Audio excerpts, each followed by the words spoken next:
Raising the Bar podcast, brought to you by the Association of Gray's Inn Students. Hello everyone, and welcome to the first episode of our new series, Meet the Barrister. My name is Alana Hughes. I am the original founder of the Raising the Bar podcast last year whenever I was a student myself studying BPTC at Gray's.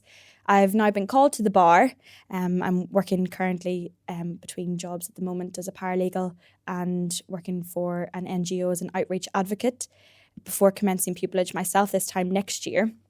And the idea behind this series, the Meet the Barrister series, is that we get to put a face to a name and hear more about individual unique journeys to the bar.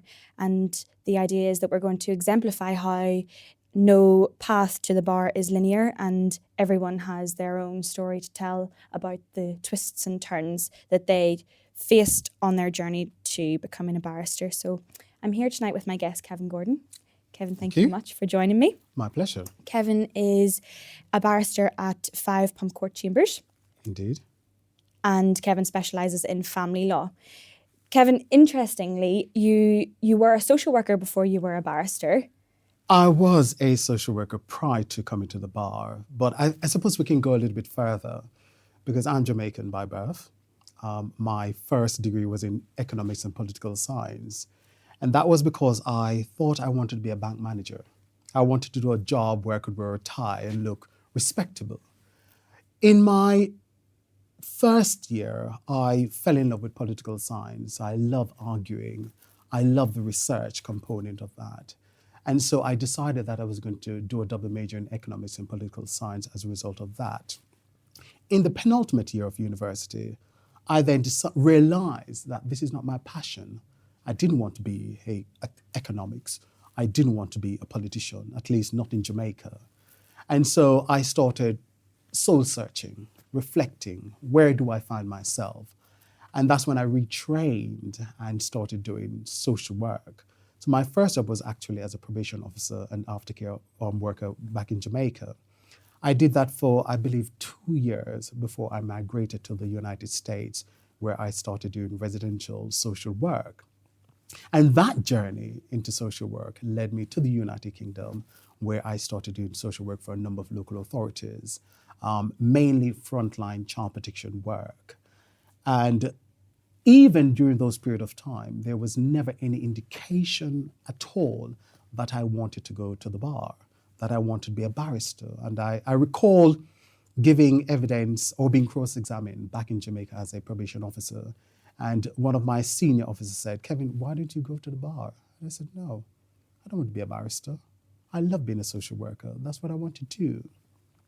But the bar found me, so to speak.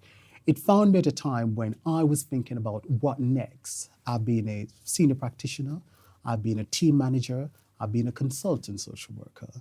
And I was thinking, what next? And pretty much I applied to do behavioral psychology. I thought I wanted to understand why people behave the way they did. That pretty much was it. And then when the personal statement, I was to complete the personal statement, I realized that is not exactly what I wanted to do. In a discussion with a friend of mine, because I'm thinking I'm working full time, I would not be able to give up my job in order to study law full time, as most people do. And in that discussion, she said, "Why don't you go to Birkbeck College?" I said, "What is Birkbeck College?"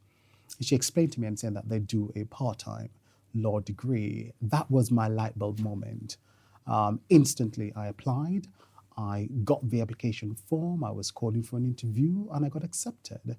So it was a circuitous kind of route to the bar. I wasn't looking for it, but the bar knew that it needed me and I answered that call. And I'm very, very glad that I was able to answer that call and took on that opportunity to come and be a part of this elusive and wonderful profession.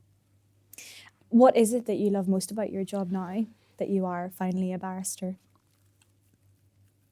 There's a part of me when you think back in terms of your overall development and the things that defined your own emotional reservoir, develop your value system. I'm from a family of 5 children, and so I was a middle child and indeed the first boy. So there was pressure on me in one sense to be the strong male within the home environment because my dad was traveling overseas a lot. But also being the middle child, it's almost like the child who got left out. And I got to shout a little bit louder for my voice to be heard. And so when it comes to issues of injustice, it's something that echoes very, very deeply within my consciousness. And so when I see injustice in any way, shape, or form, I feel a need to react. Maybe that was the reason why I entered social work, to work with vulnerable people, to address the deficiencies, the inequalities, the lack, so to speak. And so having the platform now as a barrister in family law is representing those who cannot speak up for themselves, those mentally unwell mothers, or whatever it is, fathers, people on drugs, whatever it is. And all of those things, I get a sense of pride when I can stand up and represent their interests. Whether it's we win or lose, it's irrelevant.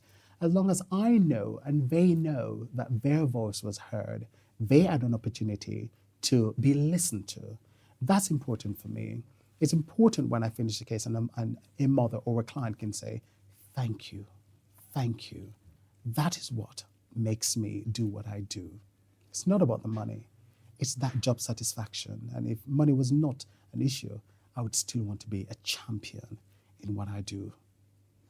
Would you agree with the idea that in family law, particularly within children's family law, there are never any winners or losers, and there is only the mission to try and make a bad situation just a little bit better? That can be quite a difficult thing to overcome in terms of motivating yourself to get out of bed every morning sometimes, when really you're not going to win or lose that day. You're just going to have to try and make a terrible situation just a little bit better for your client.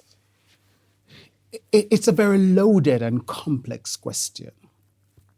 As a family barrister, the child's welfare is a paramount consideration. We all have a duty to ensure that the child, that is protected. I represent local authority, I represent parents, or I may represent the child through the children's guardian. We know that matters start once an application starts. You have 26 weeks in which, hopefully, when it should be completed. And within that 26 weeks, at different hearing, you may make an application. Whether or not that means ultimately a child will return to a parent or not. But within those application where you could make an application for a parent to have an assessment done by an independent person, that's a win. But we are realistic about the task ahead. Because one of the massive thing about being a family barrister is managing expectation. You understand what the court is going to be looking for. You understand your client's case. If it's really, really hard that a child is going to be at risk of harm, I think it's very hard for you to argue a case that that child should be placed with that parent. So you manage your client's expectation, you manage your expectation, you understand the landscape, the legal landscape that you're working within. And on that basis, you find it easier to accept whatever the outcomes are. Some outcomes can be very, very, very fine balance. Of course, we have appeals process. That's where you go for appeals process. But it's hard to say if a child is removed from one parent and placed with another parent that we've won for that child. It's very hard because we can't see into the future. Within that moment, we can say that it seems more likely that that child would or should have a better life experience in the care of the other parent. Similarly, when a child is removed permanently from a family member and placed within the system or with the local authorities, foster care, and later on placed for adoption, can we genuinely say that that was in the child's best interest? It's very, very hard. Each case has to be taken on its own merits, on its own facts. Within that time, and in terms of what your instructions are, if that is your instruction and you got what exactly you were asked to do, you can say it is a win. If you're representing the parent and the child is adopted, do you say you've lost? So it's very hard to quantify and qualify what exactly is win and what exactly is a loss. we don't have opinion, of course, as barristers. We act on our instructions. But from time to time, we do reflect. Was that the right decision? Should it have been differently? But if we dwell on those things, you'd be overburdened, you'd become overwhelmed, and you'd not be able to function in a job that, yes, there's a lot of emotions. You work with people in the most difficult of circumstances. When people are in crisis, that's when they come to family barristers. That's when they come to the family court. So it's very hard to say, have we won the day for someone? It's different in say, financial matters, where if you get another £1 or another £5 for your client, that is a win. If you get a matter to be adjourned, if you get a matter to be concluded at the interim stage, those are wins. So it all depends on the circumstances, the particular facts, the particular case. But yes, we can't go into family law thinking that you're going to win, you're going to lose. The child, hopefully, should be the winner in all things. You mentioned briefly the risk of becoming overburdened and overwhelmed with emotion, and the fact that every day that you go to work, you are dealing with people who are in probably the worst situation of their lives so far and in crisis. How do you personally switch off? How do you go home and take off the barrister and put in, the personal Kevin and enjoy life? I'm unique in many ways, having dealt with prisoners as a probation officer and having dealt with families from being a social worker. I think I've become slightly comatose, but I also don't want to get to a stage where it doesn't matter. I want to still feel those raw human emotion, because that connects me to my representation. It connects to my passion and my belief. As a family barrister, we're in court every day. You get a new case even before you finish the old case. And so there's not much time for you to dwell so much on, oh my God, did I do the right thing? Was that the right outcome? Over time, it comes with experience. It comes with engaging and talking to those who have more experience than yourself, more senior than yourself. And you realize that this is something that is common with all of us. And you find ways and means of dealing with it. I think it's good that our new president of the family bar, of the family court, is now thinking about wellness for barristers. I think it's important. And for me personally, I enjoy nature. I enjoy walks. I enjoy cycling. I enjoy socializing with friends. And those are welcome distraction from what can be some gory and mundane issues throughout the week. So that is probably how I've managed it. I think over time, it becomes easier to manage all of those different and conflicting emotions. It's nice to hear that it will become easier, because obviously I'm very, very, very early in my career, but just having worked as a family paralegal for the past 5-6 months, I've already found myself becoming slightly desensitized to some issues. And on my first or second week, the things that I would have been reading about or the things that I would have been speaking to clients about would have been horrible, and it would have taken me hours to get over it. Whereas now it's kind of like, oh, this again or that again. And already you have to sort of check yourself and be constantly reminding yourself that, yes, these are issues that you're dealing with every day. However, they're not issues that these people are having to deal with every day. This is a once in a lifetime for them. No, that is certainly true. And I think for me, in some ways, not that we've become desensitized, repeated exposure to all of these things, because I think with each client, what makes family law different, even though you might be dealing with the same applications, interim care orders, placement orders, and so forth, it's a people, it's those personalities that makes the case. And each time you meet somebody, you're engaging them with their emotions within their own self, but you've learned, maturing, how to manage what they will bring. Your understanding and your experience of the law, the legal platform, helps you to be more grounded in managing all of what they're going to bring to you. And I think having the guidance of the law, the guidance of case law, the guidance of from our president and so forth, those also help you to be more reassured, especially when you're going to give an advice to a client in what is difficult circumstances. Because as long as you are assured in yourself that what I'm saying is right, that helps in some ways. It's when it becomes so conflated and confused when you're thinking, wow, where do I go? And you can't find that answer. I think that is a point when I feel a little bit out of my depth. But once I'm quite grounded in terms of my understanding and in terms of managing my client and the expectation, I think it becomes a little bit more easier for me to represent and to put their case and to deal with what comes after. Client care as a barrister is obviously extremely important, particularly within family law. We've got clients who are extremely vulnerable, and aspects of care are invoked within family law that may not be within other areas of law. How do you find the difference between client care as a barrister and a social worker? And do you ever find it difficult to sort of stop at that earlier line that there is as a barrister? Of course, social workers can go much further in the care that they're able to give to people. Barristers Yes. sort of have to stop where the law ends, kind of.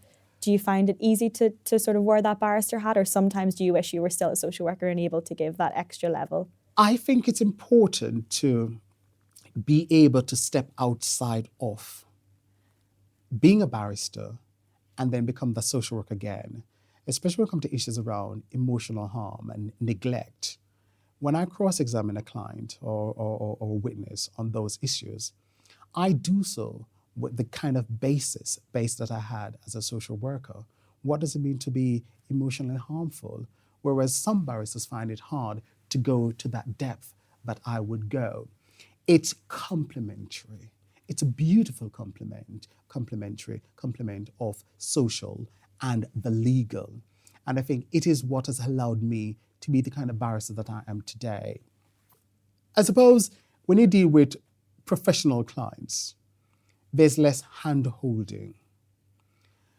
But when you have a client who's just being told that your child is going to be removed from your care, and you rush to court and you're in a heightened state, certainly you've never met this person before, the barrister before, you might have spoken to the solicitor, but you don't know who the barrister is.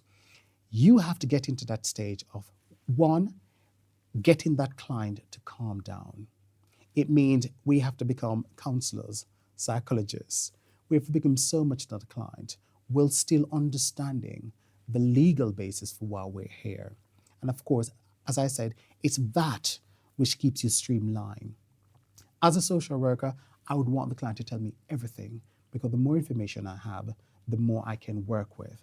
But as a barrister, I'm looking at the law, I'm looking at the tests, I'm thinking, what is it that needs to be proven today? How much time does the court have to hear this application? When you talk about 30 minutes, and when there are 4 other parties involved, how much time am I going to have to make my application? So it's important that I can get as much out of the client within as short time as possible, which means that I have to take more directive role in saying, leading the client, asking the relevant question, and sometimes you have to cut the client when they just want to speak. But this is all about managing the client, and that is an important part and a very useful skill in being a family barrister. You mentioned the need to be a counsellor and a psychologist, and Sarah Langford, a family barrister who wrote the book In Your Defence, mentioned that as well in her book as well. And she talked about how when faced with clients, she felt that she needed to be a barrister, a social worker, a parent, a counsellor, a teacher. All of these different roles were needing to be brought out within her. And would you agree with her that it's those people who can switch on and all of those different roles and be all of those people at once are the best family barristers? Well, if you're not emotionally intelligent as a family barrister, you're going to find it very, very difficult. 1, to connect with your client. 2, to engage with the issues. And 3, to do proper cross-examination. You may be cross-examining a vulnerable witness. How do you do that? Still being sensitive to the issues, understanding that his family is not somebody who's done something. It's not like in a criminal court where somebody's going to be found to be sentenced or convicted. It's about recognizing where they are, what needs to happen, and how you do it. And so having that sense of intelligence will help you to manage, but also to represent these vulnerable people who enters the family court. I think it's important that anyone who enters the family court must be dealt with in a respectful way. I always worry when I cross-examine a very vulnerable witness as to whether or not, A, I need to go in as hard as I should, 2, what is the purpose of my cross-examination, and 3, how will my cross-examination impact them later on. I do think about those things. I don't know if others do, but I do. So each time I have, say if I represent a local authority and I have to cross-examine a vulnerable mother or father, I agonized about it. I think more carefully about my questions, how I'm going to phrase it. Is this something I really need to ask? Can we agree some ground rules? It's because you will hear about ground rule a lot. Can we agree some ground rules in terms of where we need to go? Some matters are so clear-cut that you really don't need to go in for blood. Of course, there's a tendency as an advocate is to go in for everything. It's what we do. We have a story and we want the court to hear that story and hear it convincingly. So one has to think about a lot of things. One has to be so measured in terms of how you handle yourself as a family practitioner. Can I ask you about your experience of studying whilst also working? Oh, please. So you studied your law degree part-time whilst Yes. working at Westminster City Council as a social worker. And then you also studied your BPTC part-time at University of Law whilst continuing to work as a social worker. And my own experience of studying the BPTC leaves me in awe of how you managed to continue to work as a social worker whilst doing that. And I just wondered what advice you would have to students who at the moment who are thinking about embarking on that journey or are in the midst of it and are pulling their hair out. They don't know what to do. Wow, I know quite a few people say, Kevin, how do you do it? Because there were days when I'm traveling the length and breadth of this country, trying to find a placement for a child, 5 p.m., 10 p.m., in a foster home, trying to settle a child when I should be at my lecture. It was difficult. There was a passion. And you have to learn how to compartmentalize the two. From 9 to 5, if possible, I was a social worker. From 6 till 9 p.m., I switched on into a different person. I got a different energy. I was excited to go to my lectures, to go to my seminars. One of the way I learn is that if I hear, I will remember it. So that has helped me in a lot of ways. It was daunting. You have to be so structured. You have to be quite focused. You have to be quite determined. And it therefore means that you have to make a number of sacrifices. For example, if your friend says, can we go out for a drink tonight? I may say, I can't, because I've structured my life in such a way that I would have to either finish some work tonight or on the weekend I do certain things. When you're working full-time, you have to think about when do you do your prep for work, when do you do your prep for school, and when do you have downtime. That was important. Wednesdays was my day when I said I would not do any work. I would just use that night. I'll come home and I'll sit before the TV and do nothing. The weekends was, say, the Saturday, I'd probably have my breakfast, and around 12 o'clock until 12 midnight, I would use it as my study time. I'd really study. I shut everybody out. I became very, very selfish. And I think it's important that I had to be selfish during those times. Having people around you who understand the vision, who understand what you're trying to achieve, so that they won't use it against you when you said, I can't come, I must study. That was important for me because it means that pressure, I didn't have too much. Sundays, I still love going to church. I love singing. So going to church on Sunday was important. Come home, I cook my dinner. I love cooking. And then if time allows, I go and do some light study. But it was full on. I think when I finished the BPTC, when I realized that it's all over, I fell on the bed. I didn't want to move. And there were just tears running down from my eyes. I felt exhausted, but I felt relieved. I felt that this journey that many thought was impossible, I've proven them wrong. Already at that stage, I was a winner.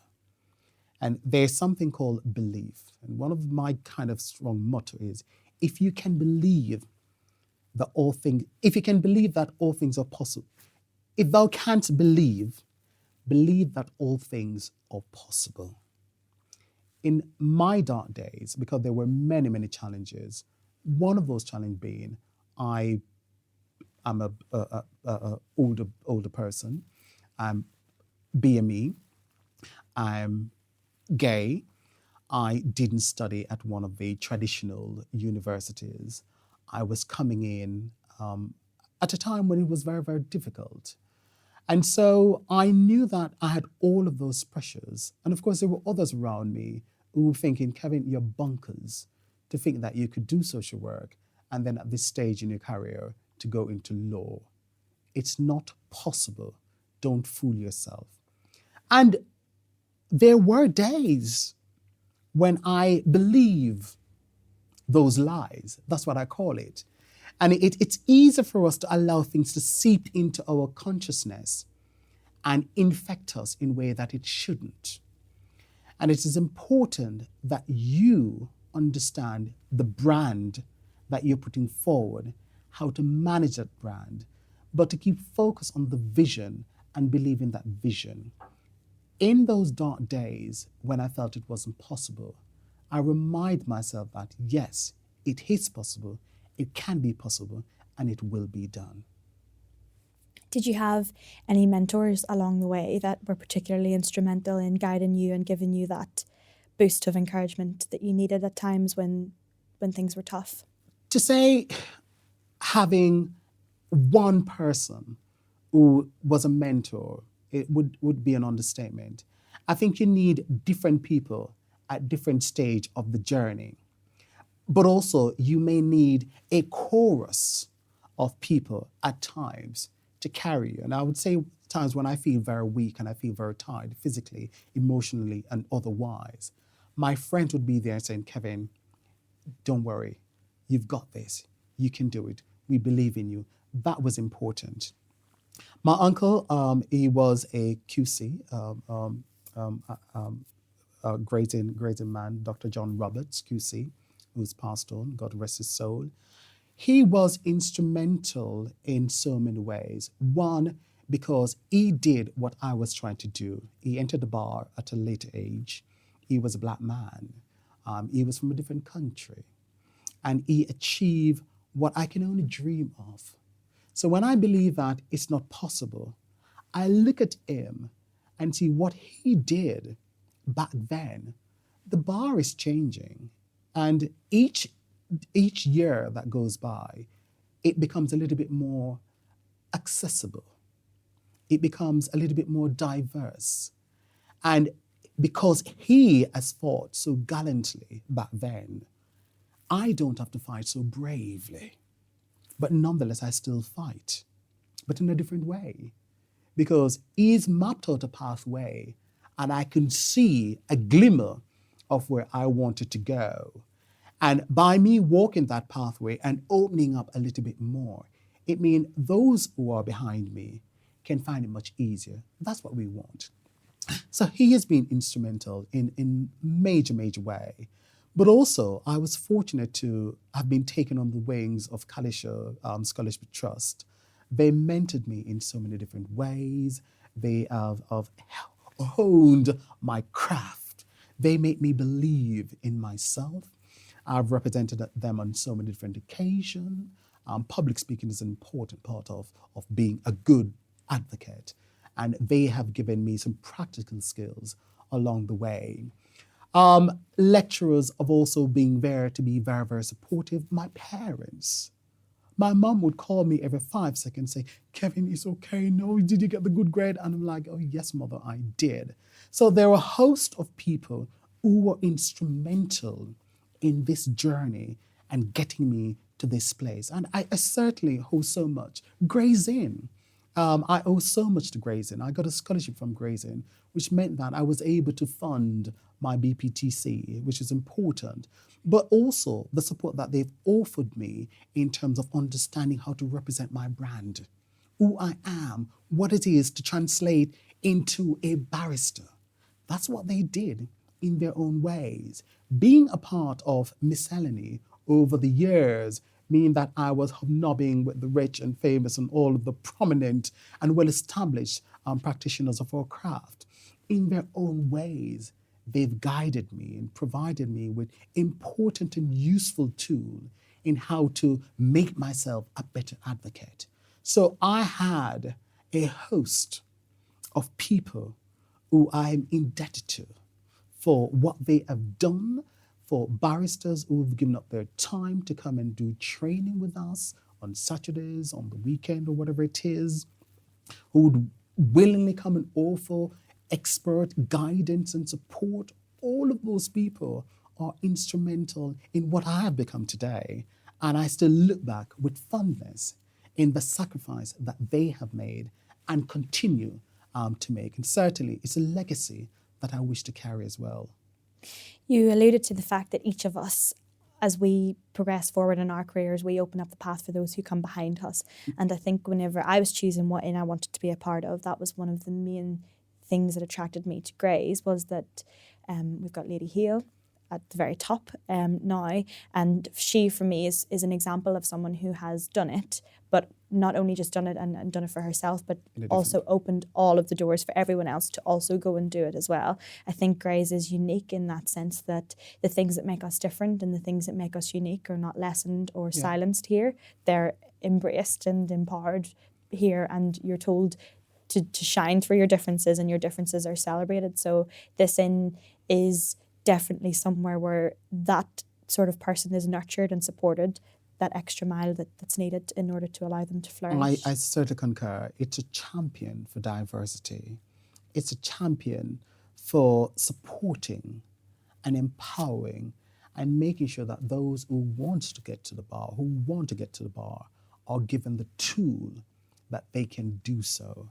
So I owe a lot of gratitude to Queen and the team for what they do, and they do a stellar job. And I'm not saying that because they will hear it again, but I'm so grateful. I recall an event in which I asked, I think it was Rachel, to go through my CV just to make sure it was competitive. And when she finished, I went home and I cried. Cried not because of what she did, but because I was grateful that she was able, with her expertise, look at it and say, Kevin, there's so much we can change. How to market myself differently, how to present myself. And can I say it's because of her why I got it? I don't know, but certainly it was persuasive. Because thereafter and now, so I'm truly grateful. That little hour and a half or 2 hours that we spent down in the education training room, and she advised me in a one-to-one, just us, nobody else. I felt vulnerable, but I felt supported. And that support, especially when you don't come from a family where there are barristers and lawyers, it's not the language that I know and use. But she, with her expertise and having worked in Gray's, knows what it means to be a barrister. And what she's imparted to me has stayed with me. And it has given me the platform to shoot higher. Lastly, Kevin, I just wanted to speak to you about pupillage and third six pupillage. And I was applying for pupillage this time last year. The gateway was just about to open, and a mentor had told me to, whilst obviously it's important to apply to the majority of places that you can in order to maximise your chances of actually obtaining pupillage, it's also important to bear in mind that as much as you are trying to make a chambers believe that you're going to be a fit for them, you need to try and find a chambers that's going to be a fit for you. And that was something that I really took on board when I was applying for chambers, and I made conscious decisions to apply to somewhere but maybe not to apply somewhere else that I didn't think I was going to be a fit, or more so that they weren't going to necessarily be a fit for me.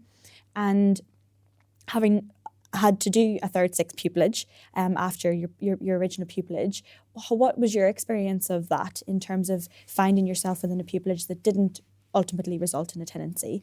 and then having to get the third six, but then the third six clearly haven't worked out very well because you're still there as a tenant to this day. We can look at these things differently.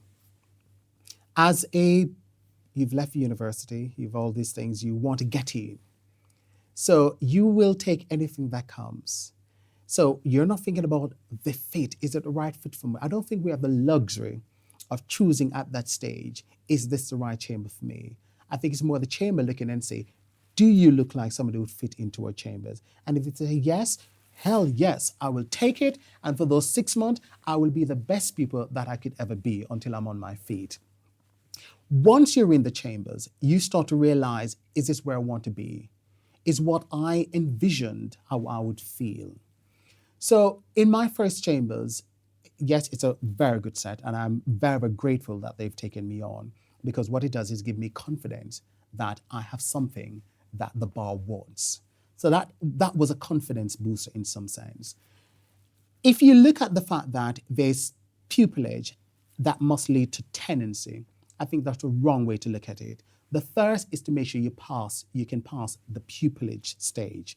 At the end of that 12 months, you must be able to say that you satisfactorily completed your 12-month pupillage, which therefore means that you are now a barrister. Once you have that, the windows, the doors are opened. Because when I then applied for my third six, I sent out 10 applications. I just stayed on one night and I just did them and sent them out. I was invited by every one of those chambers. I turned down a few chambers and I got calls saying, Kevin, what are you doing? You're crazy. That stage, I had to think about what is the best fit for me? What is it I want from a chamber? How do I present as a barrister? Would I fit into that chambers?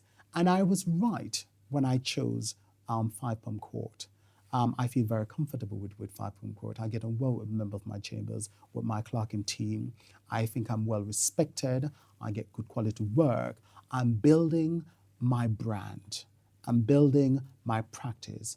And I can't say that the grass is always going to be greener on the other side, because it's pretty much the same work. It's family, it's what we do. Unless, of course, you're going to do more high-end private work, which you can do so. But I think at the third stage, it's not something to be alarmed about. There's so much work out there in family law. We're always looking for a third six barristers. So if you are not taken on after pupillage, it is not an indictment against you. It is nothing to say that you're not good enough for these chambers. Sadly, no, because other chambers will take you on and you will excel. I've seen it countless times. For whatever reason, it just did not work. I had a difficult time, sadly, in my pupillage, but I made sure that I focused on completing the pupillage successfully, because I knew I was ready to go somewhere else. And having been called by all of those that I applied to, it shows that I have something that they truly want. And in terms of how I'm practicing now, I think it's good, and I think I probably made the right decision. I recall, and not to say bragging, I was I just completed a 5-day trial before a prominent circuit judge, and as all the barristers left outside, he called me back in and said, Kevin, I had to say this. Your cross-examination and closing submission was of the highest caliber. You can believe that not getting a pupillage, not getting a tenancy is a failure, and you start to doubt your competencies and your beliefs. Don't do it. You will find a chambers where you're comfortable, where you've chosen, and you will grow. You will grow and you'll maximize your potential, and your worth will shine through. I think a lot of people will need to hear that, because I think that's one of the biggest misconceptions about the route from pupillage to tenancy, that it's not this seamless thing that just happens, and it's certainly not a failure if it doesn't, and it's no reflection on you, and it just means... The best of the best. If you listen to some of our High Court judges, they'll tell you, we weren't taken on after pupillage, but here we are. It is not where you start, it's how you end. Remember, it's a process, it's a journey. Enjoy it, make the most of it. Once you're doing your pupillage, start thinking laterally, start thinking parallel. What if? But at the same time, focus on passing, completing the pupillage and completing it successfully, because you need that practicing certificate to say you are now a practicing barrister. And once you're a practicing barrister, family law, if you want to do family law, we have a lot of work out there, sadly. When there's crisis in the country, sadly, it translates into parental care, it translates into relationships and all those different things. It's not the end of the world.